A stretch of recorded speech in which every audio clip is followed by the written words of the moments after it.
രക്ഷിതാക്കളെ, നാട്ടുകാരെ, നിങ്ങൾക്കെല്ലാവർക്കും നമസ്കാരം. മെറിറ്റ് സെറിമണി എന്ന പേരിൽ സിറ്റഡലും വിശ്വഭാരതിയും കൂടി വിജയിച്ച കുട്ടികളെ അഭിനന്ദിക്കുന്നതിന് വേണ്ടിയിട്ടാണ് ഇത്തരത്തിലൊരു ചടങ്ങ് നടത്തിയത്. മനുഷ്യൻ ചുറ്റുവട്ടമുള്ള സമൂഹത്തിൻ്റെ അംഗീകാരത്തിൽ നിന്ന് ഊർജം ശേഖരിക്കുന്നവനാണ്. മാൻ ഡൈ ഫോർ റിബൺ എന്നൊരു ചൊല്ലുണ്ട് ഇംഗ്ലീഷിൽ.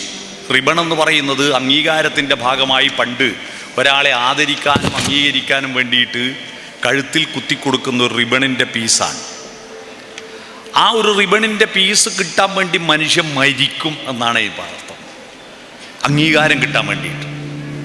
കാരണം നമുക്ക് കിട്ടുന്ന ഭക്ഷണമോ നമുക്ക് കിട്ടുന്ന പണമോ നമുക്ക് കിട്ടുന്ന വസ്ത്രമോ ഒന്നുമല്ല പ്രധാനം. ഒരു ഉദാഹരണം പറയാം. നിങ്ങളൊരു വിവാഹത്തിന് പോയി, ആ വിവാഹത്തിന് ഗംഭീരമായ ഭക്ഷണം, അടിപൊളി സദ്യ. പക്ഷേ ആ വീട്ടിൽ ഒരാളും നിങ്ങളോടൊന്നും മൈൻഡ് ചെയ്തില്ല, നിങ്ങളൊന്ന് ഷെയ്ക്ക് ഹാൻഡ് തന്നില്ല, ഒരാളും പരിചയമുള്ള ഒരു മുഖം ഉണ്ടായില്ല. വയറ് നിറച്ച് വാരി വിഴുങ്ങിയിട്ട് നിങ്ങൾ തിരിച്ചു വരുമ്പോൾ നിങ്ങൾക്ക് ഒരു വേവാത്ത ചേനക്കഷ്ണം തിന്നുപോയതുപോലെ എവിടുന്നോ ചൊറിയും. വേവാത്ത ചേനക്കഷ്ണം തിന്നുപോയാൽ ചൊറിയും, പക്ഷെ മാന്താൻ പറ്റുകയില്ല. എന്നാൽ മറ്റൊരു വിവാഹത്തിന് പോയി, അവിടെ ഭക്ഷണമൊക്കെ വളരെ പരിമിതമാണ്, പാവപ്പെട്ടൊരു കുടുംബമാണ്. പക്ഷെ നിങ്ങൾ ചെന്ന് കയറി ഇറങ്ങുമ്പം തന്നെ അവരോടി വന്ന് കൈപിടിച്ച് സ്വീകരിച്ച് കൊണ്ടുപോയി ഇരുത്തി, സുഹൃത്തുക്കളെ പരിചയപ്പെടുത്തി, കുടുംബക്കാരെ കൂട്ടി വന്ന് സെൽഫി എടുത്ത്, അതിനുശേഷം ഭക്ഷണത്തിൻ്റെ സമയമായപ്പോൾ കൂട്ടിക്കൊണ്ടുപോയി ഇരുത്തി, ഇനി എന്തെങ്കിലും വേണ്ടതുണ്ടോ എന്ന് പറഞ്ഞ് ചോദിച്ചു. അവസാനം തിരിച്ചു വരുമ്പോൾ ഈ തിരക്കിനിടയിൽ നിങ്ങൾ ഇവിടം വരെ വന്നല്ലോ, വളരെ സന്തോഷമുണ്ട് എന്ന് നിങ്ങളോട് പറഞ്ഞിട്ട് തിരിച്ചു വിടുമ്പോൾ ഏതിലാണ് നമുക്ക് ആനന്ദം? വയറ് നിറഞ്ഞിട്ട് തിരിച്ചു വരുമ്പോൾ നമുക്കെന്തോ ഒരു അസ്വസ്ഥതയാണ്, എന്നാൽ മനസ്സ് നിറഞ്ഞിട്ട് തിരിച്ചു വരുമ്പോൾ നമുക്കൊരു ആനന്ദമാണ്. അതാണ് മനുഷ്യന് ഭക്ഷണമല്ല, മനസ്സ്, പരിഗണന, അംഗീകാരം, അതാണ് ഏറ്റവും പ്രധാനം. ഇവിടെ നിങ്ങൾക്ക് തരുന്ന ഈ സമ്മാനങ്ങളുണ്ടല്ലോ, ഈ മൊമെൻ്റുകളുണ്ടല്ലോ, അത് ഈ സംഘാടകർ തയ്യാറാക്കാൻ വേണ്ടിയിട്ട് ആ കടയിൽ കൊടുത്തിരിക്കുന്ന ഇതിൻ്റെ വിലയല്ല അതിൻ്റെ മൂല്യം. സമ്മാനം എന്ന വാക്കിൻ്റെ അർത്ഥം സമ്യക്കായി മാനിക്കുക എന്നതാണ്. സമ്യക്കായി എന്ന് പറഞ്ഞാൽ നല്ല മനസ്സോടെ ഒരാളെ ആദരിക്കുക, ബഹുമാനിക്കുക, അതാണ്. ഇത്രയും മനുഷ്യക്കൂട്ടത്തിൻ്റെ ഇടയിൽ ഒരു കുട്ടിയെ വിളിച്ചിട്ട് വേദിയിൽ കയറ്റിയിട്ട് നിന്നെ ഞങ്ങൾ ആദരിക്കുന്നു എന്ന് പറയുമ്പോൾ കിട്ടുന്നൊരു സുഖം, അല്ലാതെ ഇത് വീട്ടിൽ കൊണ്ടുപോയി കൊണ്ടുവച്ചിട്ട് കാണാനുള്ള സുഖമല്ല. സമ്യക്കായി മാനിക്കലാണ്. നമ്മളിപ്പോൾ ഒരു വിവാഹത്തിന്, ഞങ്ങളുടെ നാട്ടിലൊക്കെ വിവാഹത്തിന് ഒരു കവറിൽ പൈസ ഇട്ടിട്ട് കൊടുക്കുന്നൊരു പരിപാടിയുണ്ട്. അത് സമ്മാനമല്ല കേട്ടോ. കാരണം അതിൻ്റെ കവറിൻ്റെ മേലെ പേരെഴുതുന്നുണ്ട്. ആ കൊടുക്കുമ്പോൾ ഒരു ഉദ്ദേശമുണ്ട്. എൻ്റെ മോളെ കല്യാണത്തിന് ഒരു 500 കൂട്ടിയിട്ട് എനിക്ക് ഇങ്ങോട്ട് തരണം എന്ന ഉദ്ദേശത്തോടുകൂടി അങ്ങോട്ട് കൊടുക്കുന്നത്. അത് സമ്യക്കല്ല. എന്നാൽ ഇവിടെ തരുന്നത് സമ്യക്കാണ്. നിങ്ങളുടെ പഠനത്തിന് തരുന്ന അംഗീകാരമാണ്. ഇതിൽ നിന്ന് ഇവരൊന്നും തിരിച്ച് പ്രതീക്ഷിക്കുന്നില്ല, എന്നാൽ ചിലത് തിരിച്ച് പ്രതീക്ഷിക്കാനുണ്ട്. അതാണ് ഞാനിവിടെ പ്രസംഗിക്കാൻ പോകുന്നത്. പ്രിയപ്പെട്ട കുട്ടികളെ, നിങ്ങളിൽ നിന്ന് ഞങ്ങൾ തിരിച്ച് പ്രതീക്ഷിക്കുന്നത് നിങ്ങൾ വിജയിച്ചു വന്നിട്ട് നിങ്ങൾക്ക് കിട്ടുന്ന ശമ്പളത്തിൻ്റെ ഓഹരി ഞങ്ങൾക്ക് തരാനല്ല. നിങ്ങളിൽ നിന്ന് പ്രതീക്ഷിക്കുന്നത് ഈ സമൂഹത്തെ പുതുക്കാൻ നിങ്ങളുടെ ബുദ്ധി ഉപയോഗിക്കാൻ പ്ലസ് ആക്കുമോ എന്നതാണ്. A+ ആണല്ലോ. എന്താണ് ഈ പ്ലസ്? പ്ലസ് എന്ന ചിഹ്നം എന്താണ്? ഈ ലോകത്ത് മനുഷ്യനുണ്ടാക്കി വെച്ചിരിക്കുന്ന സകലമാന പ്രതീകങ്ങൾക്കും ഒരർത്ഥമുണ്ട്. പ്രതീകമെന്ന് പറഞ്ഞാൽ എന്താണെന്നറിയാമോ? ഒന്നിന് പകരം മറ്റൊന്ന് ഉപയോഗിക്കുന്നതിനാണ് പ്രതീകമെന്ന് പറയുക. നമ്മുടെ ഭാഷയെല്ലാം പ്രതീകമാണ്. ഞാൻ ചക്ക എന്ന് പറഞ്ഞ ആ ചക്കയുടെ ഒച്ചയല്ലല്ലോ, ഞാൻ ചക്ക എന്ന് ബോർഡിൽ എഴുതിയ ചക്കയുടെ ചിത്രവുമല്ലല്ലോ. എന്നിട്ടും ഞാൻ ചക്ക എന്ന് പറയുമ്പോൾ നിങ്ങൾക്കത് എന്താന്ന് മനസ്സിലായില്ലേ? കുരു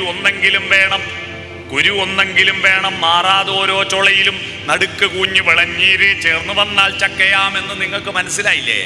എങ്ങനെ മനസ്സിലായി? ചക്ക എന്ന ശബ്ദവും ചക്ക എന്ന ചിത്രവും അതിൻ്റെ പ്രതീകമായിട്ട് നമ്മുടെ മനസ്സിൽ നേരത്തെ തയ്യാറാക്കി പതിപ്പിച്ചു വെച്ചിട്ടുണ്ട്. ഈ പ്രതീകങ്ങളാണ് ഭാഷ. മനുഷ്യൻ്റെ എല്ലാ വിധത്തിലുമുള്ള സാമ്രാജ്യവും പടുത്തുയർത്തിയിരിക്കുന്നത് പ്രതീകങ്ങളിലൂടെയാണ്. നിങ്ങളിപ്പോൾ ഫോൺ ഉപയോഗിക്കുമ്പോൾ ഇമോജികൾ ഇടൂലേ? ചിരിക്കുന്നതിൻ്റെ, ഹൃദയത്തിൻ്റെ, സന്തോഷത്തിൻ്റെ, പ്രണയത്തിൻ്റെ ചിഹ്നങ്ങൾ നമ്മൾ അയക്കുന്നുണ്ടല്ലോ, അതൊക്കെ പ്രതീകങ്ങളാണ്. പ്രണയത്തിൻ്റെ ചിഹ്നമായിട്ട് ലവ് ചിഹ്നം നമ്മൾ ഇടുന്നില്ലേ? അതൊക്കെ പ്രതീകങ്ങളാണ്. അതുപോലുള്ള പ്രതീകമാണ് പ്ലസ് എന്ന് പറയുന്നത്. ഞാൻ സ്കൂളിൽ പഠിക്കുന്ന കാലത്ത് ലബോറട്ടറി എന്ന് പറയുന്ന ഒരു സംവിധാനം ഉണ്ടായിരുന്നില്ല. സ്കൂളുകളിൽ ലബോറട്ടറി ഉണ്ടായിരുന്നില്ല. കെമിസ്ട്രി എടുക്കുന്ന ടീച്ചർ വിരളാണ് ടെസ്റ്റ് ട്യൂബിൻ്റെ പ്രതീകം. ഇതൊരു ടെസ്റ്റ് ട്യൂബാണെന്ന് വിചാരിക്കുക. അതിൽ സൾഫ്യൂരിക് ആസിഡ് ഒഴിച്ചു എന്ന് വിചാരിക്കുക. അതിൽ പൊട്ടാസ്യം പെർമാംഗനേറ്റ് ഇട്ടു എന്ന് വിചാരിക്കുക. എന്ത് രാസമാറ്റം സംഭവിക്കുന്നു എന്ന് കാലക്കേടിന് എന്നോടാ ചോദിച്ചേ. എൻ്റെ വയറ്റുനിന്ന് സൾഫ്യൂരിക് ആസിഡ് ഒഴുകാൻ തുടങ്ങി. ഉത്തരം അറിയില്ല, വയറ്റുന്നൊരു പുകച്ചലുണ്ടാവുമല്ലോ. എന്നിട്ടും ഉത്തരം അറിയില്ലെങ്കിലും ഞാനൊരു ഉത്തരം പറഞ്ഞു. ആ ഉത്തരം പറഞ്ഞതിൻ്റെ പേരിൽ എന്നെ ക്ലാസ് ഒന്ന് പുറത്താക്കുക ചെയ്തത്. ഉത്തരം പറഞ്ഞിട്ട് തെറ്റിപ്പോയാൽ തെറ്റാന്ന് പറഞ്ഞാൽ പോരെ? ടീച്ചർക്ക് ക്ലാസ് ഒന്ന് പുറത്താക്കി കളഞ്ഞു. നാളെ അച്ഛനെയും കൂട്ടി വന്നാൽ മതി എന്ന് പറഞ്ഞു. ഞാൻ ഉത്തരം പറഞ്ഞു എന്ന് വിചാരിക്കുക എന്നായിരുന്നു. എല്ലാം വിചാരിക്കണം. പിന്നെ അതും കൂടി അങ്ങ് വിചാരിച്ചാൽ പോരെ? എല്ലാം വിചാരിക്കണം. ഞാനിവിടെ പ്രസംഗിക്കുമ്പോൾ പ്രസംഗം കേൾക്കുന്നുണ്ട് എന്നൊന്നും വിചാരിക്കണ്ടേ? അവിടെ ഇരിക്കുന്ന കുട്ടികൾ അവർ ഈ ലോകത്തെ അല്ല, അവരേതോ ഒരു ലോകത്താണ്. കഴിഞ്ഞോ? ഞാൻ നിർത്തിത്തരാം. നിങ്ങൾ പറയുമ്പോൾ ഒച്ചത്ത് നിങ്ങൾ കേൾക്കാതിരിക്കാൻ ഞാൻ നിർത്തിത്തരാം. ഓക്കെ. പ്രതീകമാണ് നമ്മുടെ ലോകം. ആ പ്രതീകത്തിൽ ഒരു പ്രധാനപ്പെട്ട പ്രതീകമാണ് പ്ലസ്. അതിനെക്കുറിച്ചാണ് ഞാൻ ഇന്ന് പ്രസംഗിക്കുന്നത്. എന്താണ് പ്ലസ്? മനുഷ്യൻ്റെ അസ്തിത്വത്തിൻ്റെ, വ്യക്തിത്വത്തിൻ്റെ പ്രതീകമാണ് പ്ലസ്. മറ്റു പക്ഷി മൃഗാദികളിൽ നിന്നെല്ലാം വ്യത്യസ്തനമായി മനുഷ്യൻ എന്താണ് പ്രത്യേകത? പക്ഷി മൃഗാദികൾക്ക് പ്ലസ് ഇല്ല. കൂട്ടണം, അല്ലേ? കൂട്ടണം. ഒന്നും കൂട്ടാറില്ല. മനുഷ്യർ ഈ ഭൂമിയിൽ ഉണ്ടാകുന്നതിന് 10 ലക്ഷം വർഷം മുമ്പ് ആനകൾ ഈ ഭൂമിയിൽ ഉണ്ടായിരുന്നു. 10 ലക്ഷം വർഷം മുമ്പ്. ആ 10 ലക്ഷം വർഷം മുമ്പ് ആനകൾ ഉണ്ടായിരുന്നു എന്നതിനെന്താ തെളിവ്? നിങ്ങളൊരു പഴയ മരക്കുറ്റി എടുത്തിട്ട് കാർബൺ ടെസ്റ്റ് നടത്തിയാൽ ആ മരം എത്ര വർഷം മുമ്പുള്ള മരമാണെന്ന് നമുക്ക് തെളിവ് കിട്ടും. ഒരു മനുഷ്യൻ്റെ അസ്ഥികൂടത്തിന് കാർബൺ ടെസ്റ്റ് നടത്തിയാൽ അത് എത്ര വർഷം മുമ്പ് മരിച്ച ആളെന്ന് തെളിവ് കിട്ടും. ആ കാർബൺ ടെസ്റ്റിലൂടെയാണ് 3 കോടി വർഷങ്ങൾക്ക് മുമ്പ് ഇവിടെ ദിനോസറുകൾ ഉണ്ടായിരുന്നു എന്ന് ഫോസിലുകൾ ഗവേഷണം നടത്തി കണ്ടെത്തിയത്. അങ്ങനെയാണ് 10 ലക്ഷം വർഷം മുമ്പുള്ള ആനകളുടെ അസ്ഥികൂടം കണ്ടെത്തിയിട്ടുണ്ട്. ആ 10 ലക്ഷം വർഷം മുമ്പ് ആനകൾ എങ്ങനെയാ ജീവിച്ചത്? അതേപോലെ തന്നെയാ 2024 ജീവിക്കുന്നത്. ഒരു പ്ലസും നടത്തിയിട്ടില്ല. ഒരു ട്രൗസർ ഉടുക്കാൻ അതിന് ഇതുവരെ കഴിഞ്ഞിട്ടില്ല. അന്നും ഇന്നും എന്നും ഒരുപോലെ ജീവിക്കുന്നു പക്ഷിമൃഗാദികൾ. ഒരു മാറ്റവുമില്ല. എന്നാ നമ്മളോ? നമ്മളെത്ര മാറി? നമ്മുടെ ബാല്യവും എൻ്റെ എല്ലാം ബാല്യവും നിങ്ങളുടെ ബാല്യവും തമ്മിലുള്ള വ്യത്യാസം അത്രയാണ്. ഇവിടെ ഇരിക്കുന്ന കുറച്ച് പ്രായമുള്ള ആളുകളൊക്കെ ഉണ്ട്. അവരുടെ ബാല്യകാലത്ത് ഇതുപോലത്തെ അവസ്ഥയുണ്ടോ? ആലോചിക്കും. നല്ല ഭക്ഷണമുണ്ടോ? നല്ല വസ്ത്രമുണ്ടോ? എൻ്റെ ബാല്യം, എൻ്റെ നാട് കണ്ണൂർ ജില്ലയിൽ നിന്നും മാനന്തവാടിയിലേക്ക് പോകുമ്പോൾ പേരിയ ചുരത്തിൻ്റെ താഴ്വരയിലെ തൊടിയിക്കളം എന്ന ഗ്രാമമാണ് എൻ്റെ നാട്. ആ ഗ്രാമത്തിലെ കുട്ടികൾ സ്കൂളില്ലാത്ത ദിവസമല്ലേ സ്കൂൾ വിട്ട് വന്നാൽ ഷർട്ടിട്ട് നടക്കുന്ന ഒരു കുട്ടിയെ കാണാറില്ല. എല്ലാവരും ഒരു ട്രൗസർ ഉണ്ടാവും. ആ ട്രൗസറിന് കുടുക്കൊന്നും ഉണ്ടാവില്ല. ഇതിലെ വള്ളിയായിരിക്കും. ആ വള്ളിയുള്ള ട്രൗസറും കൊണ്ട് ഓടും. ആ ട്രൗസറിൻ്റെ പിൻഭാഗം ദ്വാരമായിരിക്കും. മിക്ക ട്രൗസറിൻ്റെ പിൻഭാഗത്ത് ദ്വാരമായിരിക്കും. അതിൻ്റെ കാരണം എന്താണെന്നറിയോ? ഇപ്പം നമ്മൾ ജീൻസ് വാങ്ങിയിട്ട് കീറുന്നു, അല്ലേ? അന്നും കീറിപ്പോകുന്നു. കാരണം പാളയിലിരുന്ന് വലിക്കല ഒരു കളി. കവുങ്ങിൻ്റെ പാളയില്ലേ?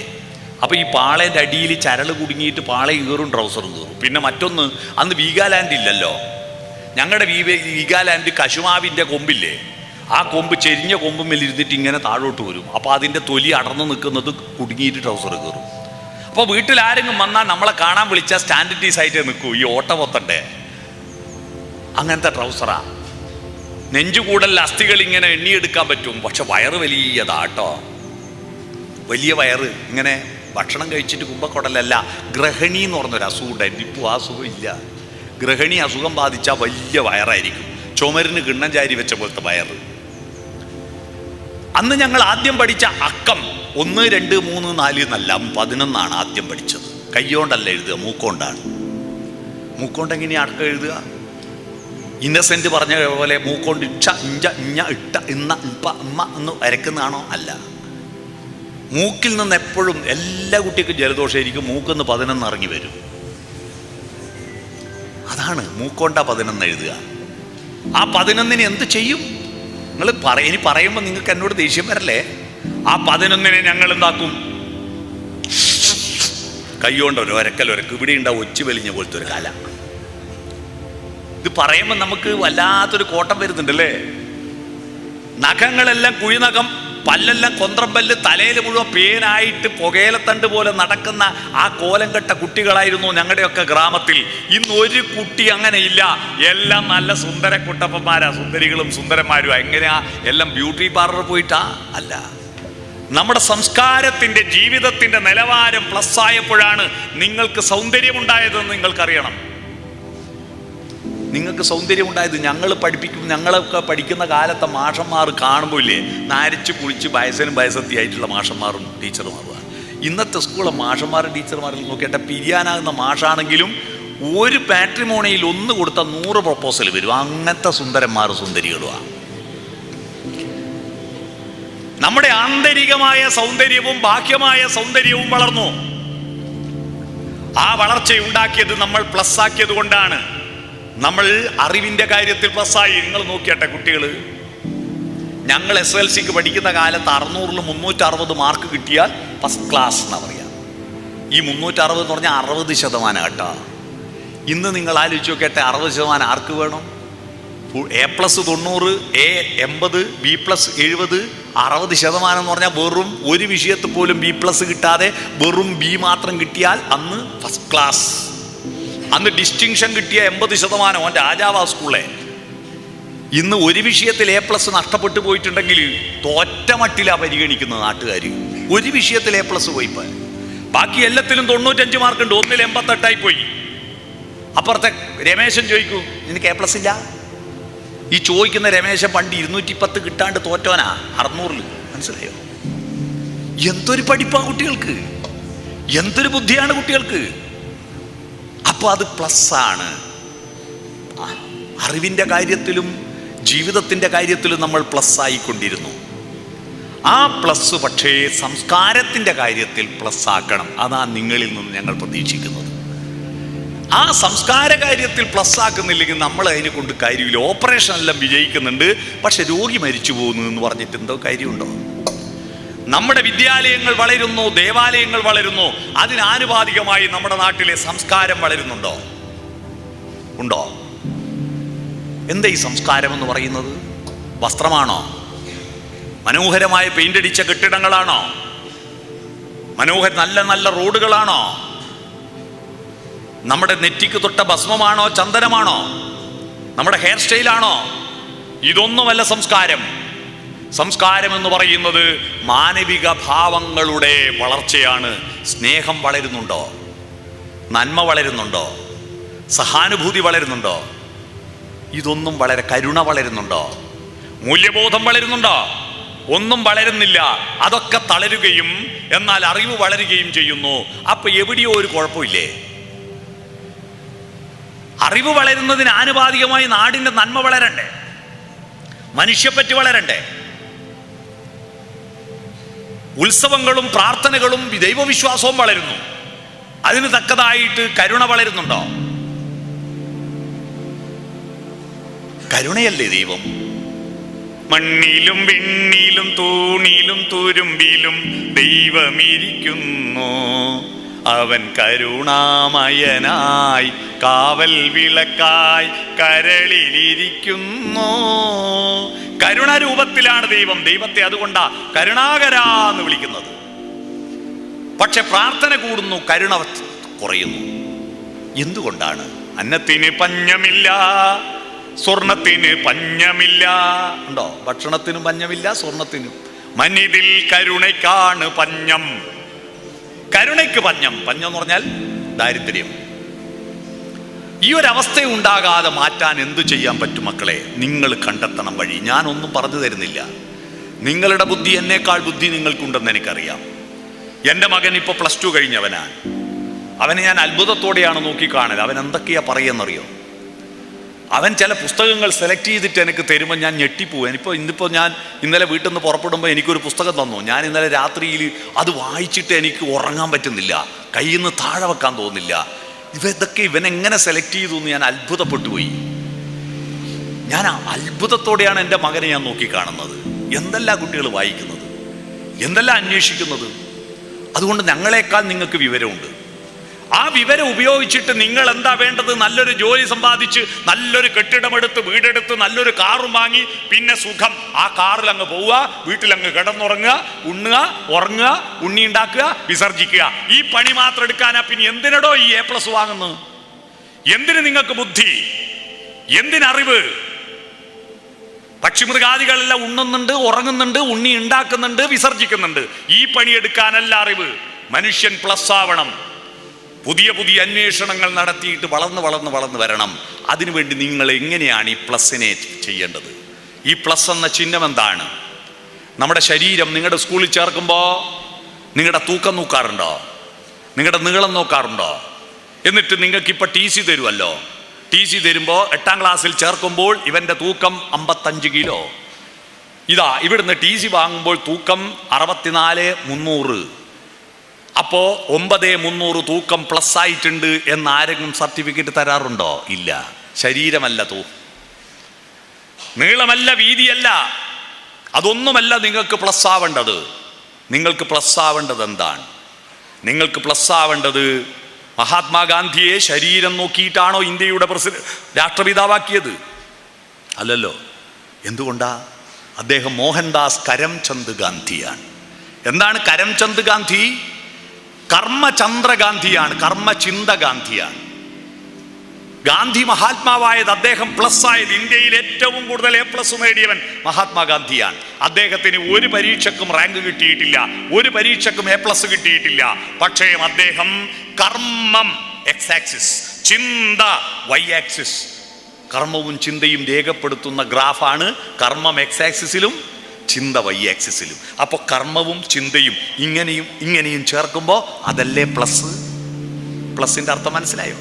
കർമ്മവും ചിന്തയും പ്രവൃത്തിയും ചിന്തകളും ചാലിച്ചു ചേർക്കുമ്പോഴാണ് നിങ്ങൾ പ്ലസ് ആവുക. നിങ്ങൾ പ്ലസ് ആവുക. പ്രവൃത്തി വർദ്ധിക്കുന്നു, ചിന്തയില്ലെങ്കിൽ കാര്യമില്ല. ചിന്ത മാത്രം വർദ്ധിക്കുന്നു, പ്രവൃത്തിയില്ലെങ്കിൽ കാര്യമില്ല. ഇന്ത്യ രാജ്യം തകർന്നു പോയത് എന്തുകൊണ്ടാണെന്നറിയോ? ഇതിനെ പ്ലസ് ആക്കാൻ പറ്റാഞ്ഞിട്ടാ. നമ്മുടെ രാജ്യം നിങ്ങൾ ആലോചിച്ച് നോക്കട്ടെ. ലോകത്ത് ഏറ്റവും കൂടുതൽ ബുദ്ധിമാന്മാരുള്ള രാജ്യം ഈ നമ്മൾ കിഴക്കൻ രാജ്യം. അന്ന് ഇന്ത്യ എന്നുള്ള പേരൊന്നും ഇല്ല കേട്ടോ. ഇംഗ്ലീഷിലൊരു ചൊല്ലുണ്ട്, വിസ്ഡം എറൈസ് ഫ്രം ഈസ്റ്റ്. വിവേകം കിഴക്ക് നിന്നാണ് ഉദിക്കുന്നത്. അന്ന് കിഴക്കെന്ന് പറയുന്നത് നമ്മളാണ്, പൗരസ്ത്യന്മാരാണ്. നമ്മളെ അങ്ങനെ പറ്റി പറയാൻ എന്താ കാരണം? പറയാനുള്ള കാരണം 1.5 ലക്ഷം ശ്ലോകങ്ങളുള്ള മഹാഭാരതം എന്ന കൃതി, 10,000-കണക്കിന് കഥാപാത്രങ്ങൾ, ഒന്നും പരസ്പരം കൂട്ടിമുട്ടാതെ എഴുതി തയ്യാറാക്കി വെച്ചില്ലേ? എന്തെല്ലാം ധാർമ്മിക സമസ്യകൾ അതിൽ. രാമായണം എന്ന കാവ്യം, മഹാഭാഗവതം, എത്രയെത്ര പുരാണങ്ങൾ, ഉപനിഷത്തുകൾ, വേദങ്ങൾ, വേദാന്തങ്ങളൊക്കെ ഇന്ത്യയിൽ ഉണ്ടായിരുന്നു ഇല്ലേ? ഉണ്ടായിരുന്നു. പിന്നെ നമ്മുടെ പുതിയ മരുന്നുകളുണ്ടല്ലോ, ഇംഗ്ലീഷ് മരുന്ന് എന്ന് പറയുന്ന ഇംഗ്ലീഷ് മരുന്ന്, മെഡിക്കൽ ഷോപ്പിൽ നിന്ന് വാങ്ങുന്ന മരുന്നില്ലേ? ആ മരുന്നുകളൊക്കെ എപ്പോൾ ഉണ്ടായേ?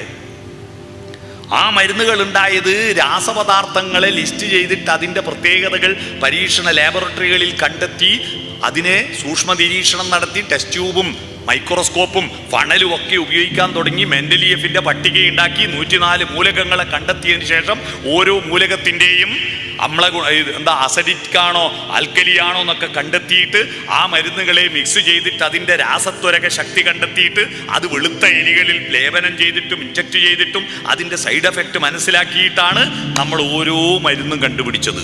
ആ മരുന്ന് കണ്ടുപിടിച്ച അടുത്ത കാലത്താ. എന്നാൽ മെൻഡലിയഫിൻ്റെ പട്ടികയും മൈക്രോസ്കോപ്പും ഈ ഓക്സിജൻ എന്താ ഹൈഡ്രജൻ എന്താന്ന തിരിച്ചറിവ് ഉണ്ടാകുന്നതിന് 1000 കൊല്ലം മുമ്പ് നമ്മുടെ നാട്ടിലെ ചെടികളുടെ ഇലയും പൂവും തണ്ടും വേരും കായും ചവച്ചരച്ച് നോക്കിയിട്ട്, ഇതായിരുന്നു അന്നത്തെ ലബോറട്ടറി. വായിലിട്ട് ചവച്ചരച്ച് നോക്കിയിട്ട് ഇത് അമ്ലഗുണമാണോ ക്ഷാരഗുണമാണോ എന്ന് കണ്ടെത്തിയിട്ട് അത് വാദത്തിന് പറ്റുമോ, പിത്തത്തിന് പറ്റുമോ, കഫത്തിന് പറ്റുമോ എന്ന് കണ്ടെത്തിയിട്ട് 1000-കണക്കിന് കഷായങ്ങളും അരിഷ്ടങ്ങളും ഗുളികകളും തൈലങ്ങളും ഉണ്ടാക്കി വെച്ച ചരകനും സുശ്രുതനും സഞ്ജീവിനിയും. എന്തൊരു ബുദ്ധിമാന്മാരവര്, നിങ്ങൾ ആലോചിച്ച് നോക്കൂ. അതൊക്കെ പോട്ടെ, സ്കാനിങ് വിഷയം വന്നിട്ട് വരുത്തൊന്നും കാലമായിട്ടില്ലല്ലോ. സ്കാനിങ് വിഷയം വന്നതിന് ശേഷമാണ് ഗർഭസ്ഥ ശിശുവിന് എപ്പോഴാണും പെണ്ണും വേർതിരിയുക, എപ്പോൾ കയ്യും കാലും വളരുക, എപ്പോഴാ നഖം, എപ്പോഴാ മുടി, എപ്പോഴാണ് കണ്ണ്, എപ്പോഴാ കാത് എന്ന് കൃത്യമായിട്ട് ഇപ്പം നമുക്കറിയാം.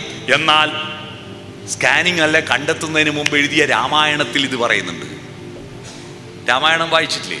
രാമായണത്തിലുണ്ട് ഒരു കുട്ടി എപ്പോഴാണ് സ്ത്രീയോ പുരുഷനോണെന്നായി മാറുന്നത്, എപ്പോഴാണ് കുട്ടിക്ക് കൈകാലുകൾ, എപ്പോഴാ തലച്ചോറ്, എപ്പോഴാണ് കണ്ണ്, എപ്പോഴാ മൂക്ക്, എപ്പാ നഖം, എപ്പാ മുടി എന്ന് കൃത്യമായിട്ട് രാമായണത്തിൽ പറയുന്നുണ്ട്. സ്കാനിങ് ഉണ്ടാകുന്നതിന് മുമ്പ്. എന്തൊരു അത്ഭുതമാണ്!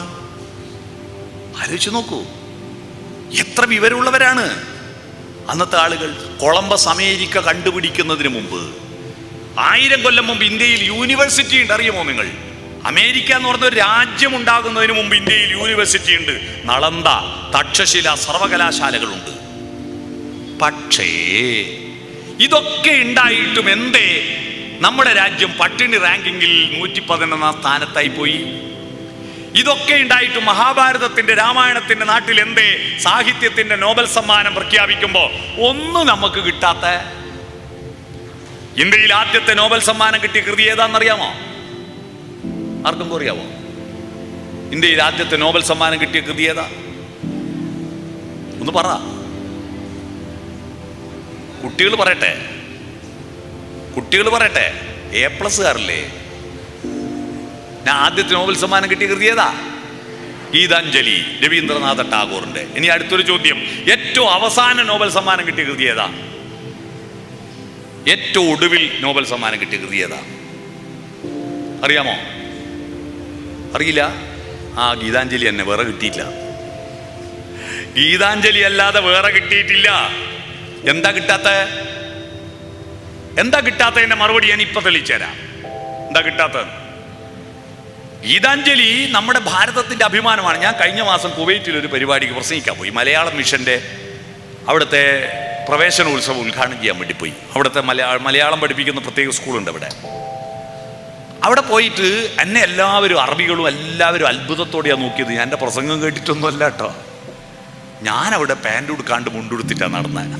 അതുകൊണ്ടാണ് കുവൈറ്റിലെ നാളുകളിലൂടെ, നഗരങ്ങളിലൂടെ എല്ലായിടത്തും മുണ്ട് കൊടുത്തിട്ട് ഒരാൾ നടക്കുന്ന കണ്ടിട്ട് ഈ മുണ്ടാടുത്തിട്ട് മലയാളികളാരും മുണ്ടൊന്നും കൊടുത്ത് നടക്കൂലാടാ. റൂമിൻ്റെ അകത്തേ മുണ്ടുകൊടുക്കും. ഞാൻ റോഡും വല്ല മുണ്ടുകൊടുത്ത് നടക്കുന്ന കണ്ടിട്ട് എല്ലാവരും നോക്കുമ്പോൾ അവർക്കെല്ലാം ഇഷ്ടപ്പെട്ടു. എല്ലാവരും സെൽഫി എടുക്കുക എൻ്റെ കൂടെ നിന്നിട്ട് മുണ്ട്. അപ്പൊ ഞാൻ ഇന്ത്യയിൽ നിന്നാന്ന് പറഞ്ഞപ്പോൾ പലരും വിദേശികൾ പറയാ, കുവൈറ്റുകാരൊന്നും അല്ല കേട്ടോ. കുവൈറ്റുകാർക്കൊന്നും അതിനെപ്പറ്റി വലിയ വിവരമൊന്നുമില്ല. മറ്റു പല യൂറോപ്പിൽ നിന്നും അവർ പറയാ, oh you are from the land of Gitanjali. ഗീതാഞ്ജലിയുടെ നാട്ടിൽ നിന്ന് വരുന്നവരാണ്. അവർ അത്ഭുതത്തോടെ വായിക്കുകയാണ് ഈ പുസ്തകം. മിസ്റ്റിസിസത്തിന്റെ ഏറ്റവും സുന്ദരമായ പുസ്തകം, നമ്മുടെ ഭാരതത്തിന്റെ അഭിമാനപരമായ പുസ്തകം. ആ പുസ്തകം വായിച്ച എത്ര ആളുണ്ട് ഇവിടെ? ഒന്ന് കൈവക്കുക. ഗീതാഞ്ജലി വായിച്ചവർ എത്ര പേരുണ്ട് ഇവിടെ? ഒന്ന് കൈവക്ക്. ഇപ്പൊ മനസ്സിലായില്ല വേറെ എന്താ കിട്ടാത്തതെന്ന്? നമ്മുടെ അഭിമാനമായ ആ പുസ്തകം വായിച്ച ഒരു മനുഷ്യനില്ല. ഇതാ പ്രശ്നം. നമ്മൾ ഇങ്ങനെയുള്ളതൊന്നും വായിക്കാറില്ല. നമ്മൾ പണ്ടാരോ പാഠപുസ്തകത്തിൽ എഴുതി തന്നത് മാത്രം പഠിച്ചു പോയതാണ് നമ്മുടെ പ്രശ്നം. പണ്ടാരോ പറഞ്ഞു വെച്ചത്, ഗുരുനാഥന്മാര് പറയുന്നു കേട്ട് നടന്നതാണ് നമ്മുടെ പ്രശ്നം. നമ്മൾ ആരും തന്നെ പ്ലസ് ആയില്ല. നമ്മള് പാഠപുസ്തകത്തിലുള്ളതും മാഷന്മാർക്ക് അറിയുന്നതും മാത്രം പഠിച്ചു. എന്നാൽ അധ്യാപകൻ എന്ന വാക്കിന്റെ അർത്ഥം അറിയാമോ? എന്താ അധ്യാപകൻ? അധിയാപകൻ, 2 വാക്കുകൾ ചേർന്നിട്ടാണ് അധ്യാപകൻ ഉണ്ടാവുന്നത്. അധി എന്ന് പറഞ്ഞാൽ പ്ലസ് ആണ്. അതിവർഷമാണല്ലോ 2024. 2024 അതിവർഷമായത് എന്തുകൊണ്ടാ? ഫെബ്രുവരി മാസം 28 പകരം 29 ദിവസം ഉണ്ട് ഇക്കൊല്ലം. 4 കാല് കൂടുമ്പോൾ ഒരു ദിവസം കൂടുമല്ലോ. 365 കാലിൻ്റെ ഒരു ദിവസം ജാസ്തിയുണ്ട്. അതുകൊണ്ട് 366 ദിവസമുണ്ട്. ഈ വർഷം 366, അധി ഒരു +1 ഡേ. അതുകൊണ്ടാണ് അധിവർഷം. അധി എന്ന് പറഞ്ഞാൽ പ്ലസ്. യാവകൻ, യാത്ര ചെയ്യാൻ പ്രേരിപ്പിക്കുന്നവൻ. മാഷന്മാരെക്കാൾ കൂടുതൽ യാത്ര ചെയ്യാൻ മനസ്സുകൊണ്ട്, ഹൃദയം കൊണ്ട് യാത്ര ചെയ്യാൻ പ്രേരിപ്പിക്കുന്നവനാണ് അധ്യാപകൻ. മാഷക്കറിയുന്നത് മാത്രം പഠിച്ചിരുന്നുവെങ്കിൽ ലോകം തുടങ്ങിയെടുത്ത് നിൽക്കുന്നുണ്ടാവും. ഒന്നും പഠിക്കില്ല. അലക്സാണ്ടർ ഗ്രഹാം ബെൽ അധിയാപനം നടത്തിയത് കൊണ്ടാണ് ഈ മൈക്ക് കണ്ടുപിടിച്ചത്. തോമസ് ആൽവ എഡിസൺ അധിയാപനം നടത്തിയത് കൊണ്ടാണ് ഈ ബൾബ് കത്തുന്നത്. നമ്മൾ ആരും അധിയാപനം നടത്തിയില്ല. നമ്മൾ ശാസനങ്ങൾ കേട്ടിട്ട് ഇതിലപ്പുറം ഇല്ല, ഫുൾ സ്റ്റോപ്പ് ഇട്ടു. അതാ പറ്റിയത്. അതുകൊണ്ട് എന്താ, ഇത്രയും വിവരമുള്ള നമ്മൾ ഈ ഹാളിൽ ഇരിക്കുന്ന ഏതെങ്കിലും മനുഷ്യന് ഉപകാരമുള്ളൊരു ഉപകരണം ഇന്ത്യക്കാർ കണ്ടുപിടിച്ചിട്ടുണ്ടെന്നൊന്നും നോക്കിയട്ടെ. ഈ മൈക്ക് കണ്ടുപിടിച്ചത് നമ്മളല്ല, ബൾബ് കണ്ടുപിടിച്ചതും കരണ്ട് കണ്ടുപിടിച്ചത് നമ്മളല്ല, വാച്ച് കണ്ടുപിടിച്ചത് നമ്മളല്ല, പേന കണ്ടുപിടിച്ചത് നമ്മളല്ല, കടലാസ് കണ്ടുപിടിച്ചത് നമ്മളല്ല, അച്ചടി കണ്ടുപിടിച്ചത് നമ്മളല്ല, പ്ലാസ്റ്റിക് കണ്ടുപിടിച്ചത് നമ്മളല്ല, മൊബൈൽ ഫോൺ കണ്ടുപിടിച്ചത് നമ്മളല്ല, സിമെന്റ് കണ്ടുപിടിച്ചത് നമ്മളല്ല. എല്ലാം വെള്ളക്കാര് കണ്ടുപിടിച്ചത് അല്ലേ? എന്തുകൊണ്ട്? ഇത്രയും നളന്തയും തക്ഷശിലയും മഹാഭാരതവും രാമായണമുള്ള നാട്ടിൽ നമ്മൾ കണ്ടുപിടിച്ചത് എന്താ ഉള്ളേ? അതിനുത്തരം കണ്ടെത്തണം മക്കളെ. അതിൻ്റെ കാരണം മാഷക്കറിയുന്നതിന് മാത്രം പഠിച്ചിട്ടാണ്. മാഷ് തന്ന ഉത്തരങ്ങൾ പഠിക്കുന്ന വിദ്യാർത്ഥികളായി ചുരുങ്ങിപ്പോയി. നമ്മൾ ഉത്തരം പഠിക്കുന്നവരാകരുത്, ചോദ്യങ്ങൾ ചോദിക്കുന്നവരാവണം. ഉത്തരത്തിൽ നമ്മൾ പഠിക്കരുത്, ഉത്തരത്തിൽ നമ്മൾ എത്തുകയാണ് വേണ്ടത്, ഉത്തരം പഠിക്കുകയല്ല. ഉത്തരത്തിൽ നമ്മുടെ മനസ്സും ഹൃദയവും അവിടെ എത്തണം, എന്നാൽ ആ ഉത്തരം മറന്നുപോവില്ല. ഞാനിപ്പോൾ ഒരു ചോദ്യം ചോദിച്ചേക്കാം, സിമ്പിളായിട്ട് നിങ്ങൾ ഉത്തരം പറയണം. സിമ്പിളാണ്, വലിയ ഗഹനമായതൊന്നുമല്ല. ഉള്ള ആൾ ഇല്ലാത്ത ആളോടാ ചോദിക്കുക, ഇല്ലാത്ത ആൾ ഉള്ള ആളോടാണോ ചോദിക്കുക, ഇത്രയേ ഉള്ളൂ. ഉള്ളവർ ഇല്ലാത്തവരോട് ചോദിക്കുമോ, ഇല്ലാത്തവർ ഉള്ളവരോട് ചോദിക്കുമോ? എന്താ പറ?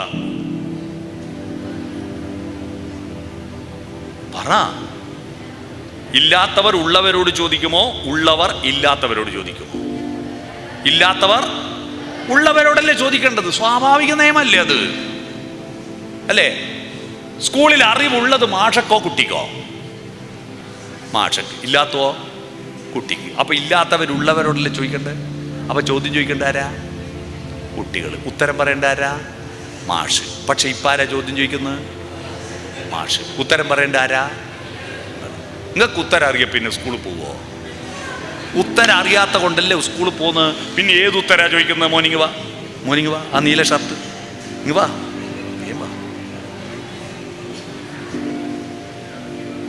ഓടിവാട മെല്ലെ. ഇതെന്താ നീ ഉറക്കത്തെണീറ്റ് വരും പോലെ? ആ യെസ്. എന്താ മോൻ്റെ പേര്?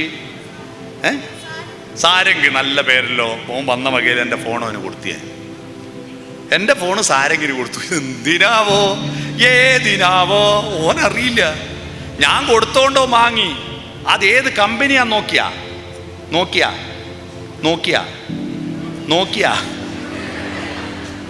ഞാൻ കൊടുത്തുകൊണ്ട് വാങ്ങി. ഓനിപ്പം എന്തിനാ കൈമ പിടിക്കുന്ന? ഞാൻ ചോദിക്കുമ്പോൾ തിരിച്ചു തരാനല്ലേ? അല്ലേ? നിങ്ങൾ തന്ന്. ഇപ്പൊ ശാരംഗിന്റെ കയ്യിൽ ഫോണുണ്ടോ? നിങ്ങൾ വിചാരിക്കുന്നില്ല ഈ കണ്ണൂരിൽ നിന്ന് ഇവിടെ വന്നിട്ട് ഈ പൊട്ടംകളി കളിക്കാൻ ഇയാൾ വന്നിന്? ഈ പൊട്ടംകളിയാ സ്കൂളിൽ നടക്കുന്ന. മാഷന്മാർ കുറെ ഉത്തരം നിങ്ങൾക്ക് തരും, നിങ്ങൾ വാങ്ങും. എന്തിനാവോ, ഏതിനാവോ? മാഷ് തന്നാ വാങ്ങണ്ടേ? എന്തിനാ വാങ്ങുന്ന? മാഷ് ചോദിക്കുമ്പോൾ തിരിച്ചു കൊടുക്കാൻ. എപ്പോഴാ മാഷ് ചോദിക്കുക? പരീക്ഷയ്ക്ക് ചോദിച്ചു, നിങ്ങൾ ഉത്തര പേപ്പറിൽ തിരിച്ചു കൊടുത്തു. ഞാൻ ചോദിച്ചപ്പോ സാരംഗ് ഫോൺ എനിക്ക് തിരിച്ചു തന്നു. ഇപ്പൊ സാരംഗിന്റെ കയ്യിൽ ഫോണുണ്ടോ? അതുപോലെ പരീക്ഷ കഴിഞ്ഞാൽ നിങ്ങളുടെ അടുത്ത് ഉത്തരവില്ല. 8 കഴിഞ്ഞ് 9 8 പോയി, 9 കഴിഞ്ഞ് 10 9 പോയി. എന്ത് കുന്തത്തിനായി നല്ലൊരു കാല 4 ചുമരിന്റെ ഉള്ളിൽ പോയി ഇരിക്കുന്നത്? അതിനു പകരം ചോദ്യം ചോദിക്കുന്ന കുട്ടികളാവുക, ചോദ്യം ചോദിക്കുന്ന കുട്ടികളാവുക. Okay, thank you. ചോദ്യം ചോദിക്കുന്ന കുട്ടികളാവണം, ഉത്തരം പറയലല്ല. ചോദ്യമാണ് പ്രധാനം. എന്താ ചോദ്യം? ഇവിടെ നിങ്ങളും നിങ്ങളുടെ രക്ഷിതാക്കളും മാഷന്മാരെല്ലാം ഉണ്ട്. നമ്മളെല്ലാം സ്കൂളിൽ പഠിച്ചവരാ. പക്ഷെ ഇത്ര കാലമായിട്ട് നമ്മൾ മാഷന്മാർ പറയാ ഞായർ തിങ്കൾ ചൊവ്വ ബുധൻ പിന്നെ വ്യാഴം വെള്ളി ശനി, ആഴ്ചകൾ 7. ആഴ്ചക്ക് എന്താ 7 ദിവസമായെന്ന് ഇതുവരെ ചോദിച്ചോ? അന്ന് 7ന്റെ കണക്ക്, ആഴ്ചക്ക് 7ന്റെ കണക്ക് എങ്ങനെയാ വന്നതെന്ന് അറിയുന്ന ആരെങ്കിലും ഉണ്ടെങ്കിൽ ഇപ്പൊ 500 റുപ്യ തരൂ. ആഴ്ചക്ക് എങ്ങനെ 7 ദിവസമായി? ആർക്കും അറിയാവോ? അറിയണമെങ്കിൽ ചോദിക്കണ്ടേ? ആരോടും അന്വേഷിച്ചോ? പോട്ടെ, അത് വിട്. മണിക്കൂറിന് എങ്ങനെയാ 60 മിനിറ്റായേ? അന്ന് 60ന്റെ കണക്ക്. അന്ന് 50 100 ആവേണ്ട 60 ഈ 60ന്റെ കണക്ക് എന്തൊരു കൺഫ്യൂഷൻ ആണെന്നറിയോ? ഒരു സ്ഥലത്തേക്ക് ഒരാൾ കാർ ഓടിച്ചു പോവുക, അങ്ങോട്ട് പോകാൻ 1.5 മണിക്കൂർ എടുത്തു. അതേ ദൂരം അതേ സ്പീഡിൽ ഇങ്ങോട്ട് വരാൻ 90 മിനിറ്റ് കൊണ്ടെത്തി. എന്തുകൊണ്ടാ? അങ്ങോട്ട് പോകാൻ 1.5 മണിക്കൂർ എടുത്തു, ഇങ്ങോട്ട് 90 മിനിറ്റ് കൊണ്ടെത്തി. എന്തുകൊണ്ടാ? രണ്ടും ഒന്നാണ് അല്ലേ? പക്ഷെ പെട്ടെന്ന് കൺഫ്യൂഷൻ. 1.5 മണിക്കൂറും 90 അല്ലേ? ഇപ്പൊ സമയം 11:67. ഇപ്പൊ സമയം 11:67. എത്രയാ? 12:07. ഇതിൻ്റെ കൺഫ്യൂഷൻ വരാൻ അറവേൻ്റെ കണക്കായതുകൊണ്ടാണ്. നമ്മളെ മനസ്സിൽ സെറ്റ് ചെയ്തിരിക്കുന്നത് 10, 100ൻ്റെ കണക്കാ, 10, 100, 1000ൻ്റെ കണക്കാ. അപ്പോൾ 60ൻ്റെ കണക്കുമായിട്ട് നമുക്കൊരു പൊരുത്തമില്ല. നമ്മുടെ മെട്രോളജി 10ൻ്റെ ഗുണിതമാണ്. അപ്പോൾ എന്തുകൊണ്ട് 60ആയി? പോട്ടെ, അത് വിട്. ഒരു ദിവസത്തിന് 24 മണിക്കൂറാ. അതിൻ്റെ കാരണം അറിയാവോ? 24ൻ്റെ കണക്ക് എങ്ങനെയാണ് വന്നതെന്ന് അറിയാവോ? ആ കണക്ക് ഞാൻ നിങ്ങൾക്ക് പറഞ്ഞു തരണമെങ്കിൽ 3 മണിക്കൂർ എടുക്കും. 24 മണിക്കൂറിൻ്റെ ചരിത്രം അറിയണമെങ്കിൽ ഗ്രീക്ക് യവന പുരാണങ്ങൾ മുതൽ ആരംഭിക്കുന്ന ചരിത്രമുണ്ട്. ഇതൊന്നും നമ്മൾ അന്വേഷിക്കാറില്ല. എന്തുകൊണ്ട് 12 മാസമായി? 12ൻ്റെ കണക്കെന്താ? 12 മാസത്തിൽ ഇംഗ്ലീഷ് മാസത്തിന് സംസ്കൃതത്തിലെ പേരെങ്ങനെയാ വന്ന്? ഇംഗ്ലീഷ് മാസത്തിൽ സംസ്കൃതത്തിൽ പേരെങ്ങനെയാ വന്ന്? കാരണം സപ്തം, അഷ്ടം, നവം, ദശം കേട്ടിട്ടില്ലേ? സപ്തം 7, അഷ്ടം 8, നവം 9, ദശം 10. September, October, November, December. അതെങ്ങനെ ഒത്തുവന്ന്? പക്ഷെ സപ്തം 7 പക്ഷെ സെപ്റ്റംബർ 9ാമത്തെ മാസ അല്ല, 9ാമത്തെ മാസ. ഒക്ടോബർ 10ാമത്തെ മാസ. നവം 9 പക്ഷെ 11ാമത്തെ മാസ. ദശം 10 12ാമത്തെ മാസ. എങ്ങനെയായി കണക്ക് വന്നറിയോ? ഇതെങ്ങനെ ഒത്തുവന്ന്? പണ്ട് 10 മാസേ ഉണ്ടായിരുന്നുള്ളൂ. ആദ്യത്തെ കലണ്ടറിൽ 10 മാസേ ഉണ്ടായിരുന്നു. പിന്നീട് ചന്ദ്രൻ ഭൂമിയെ ചുറ്റുന്നത് 12 തവണ എന്ന് കണ്ടെത്തി. അങ്ങനെ ചാന്ദ്രമാസങ്ങൾ ഉണ്ടായി. ചാന്ദ്രമാസത്തിന്റെ ഇംഗ്ലീഷാണ് മന്ത്. MONDAY, മൺഡേ, തിങ്കൾ, ചന്ദ്രനല്ലേ? അപ്പൊ MON 3 ഭൂമിയെ ചുറ്റുന്നത് ആണ്. 8th, 9th, 10th എന്ന് പറയും പോലെ മന്ത്. പിടികിട്ടിയോ? മൂൺ ഭൂമിയെ ചുറ്റുന്നത് മന്ത്. അങ്ങനെയാ മാസത്തിന് ഇംഗ്ലീഷ് മന്ത് എന്ന് പേര് വന്നത്. അപ്പൊ 12 മാസം ഉണ്ടാക്കണം. അപ്പൊ പുതിയ 2 മാസം ചേർക്കണ്ടേ? അപ്പൊ ആ 2 മാസം ഇവിടെയാ ചേർക്കുക. ഇന്നെന്താ പേരിടുക? അപ്പൊ അന്നത്തെ രാജാവ് പറഞ്ഞു, ജൂലിയസ് സീസർ പറഞ്ഞു എൻ്റെ പേരിട്ടോ. അങ്ങനെ ആ ജൂലിയസ് സീസർ പേരിലൊരു മാസം ജൂലൈ. അടുത്ത വേറൊരു രാജാവുണ്ട്. അതാരാ? Augustus Caesar.